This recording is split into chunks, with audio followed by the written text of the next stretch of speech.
Students at a Twin Cities high school have brought back a popular and also controversial game, but not without a strict set of rules. More than 100 students are playing in Nerf wars at Simley High School in Inver Grove Heights.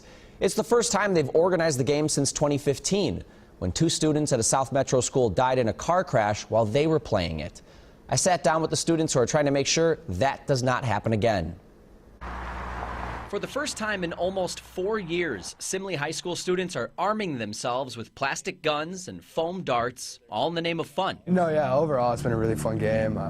Great to see everybody get involved with each other. Ian Wagner is one of several student organizers who brought back Nerf wars to his school, a game in which teams use the toy gun to knock each other out until one team is left to win a cash prize. Variations are played at high schools across the Twin Cities. And we think that every kid at Simley knows to follow the rules no matter what. Their list of rules is thorough, such as outlining where and when the game can be played. But one theme is of utmost importance this time around.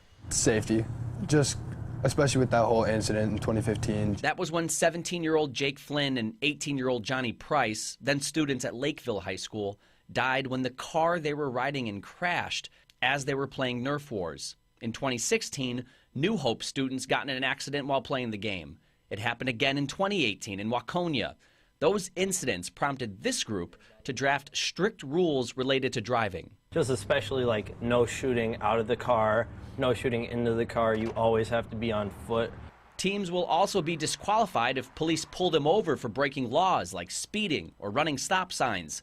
The rules were presented to police as well as school administrators during a meeting with the student organizers. They were impressed. They didn't think that a bunch of 16, 17-year-old, 18-year-old kids, were going into that much detail to make sure that people are safe. Inver Grove Heights police posted on Facebook about the meeting, stating that the department, quote, does not support the idea of Nerf wars, but appreciates the development of rules in an attempt to have those participating be as safe as possible. The boys realize concern from parents and school staff will always surround the game, but they have a message. Know that we're trying our best to make sure that the games are safe. Police also advise parents to talk with their children on how they should conduct themselves if they are playing the game. The Inver Grove Heights School District has no affiliation with Nerf wars, but stands by the statement from police.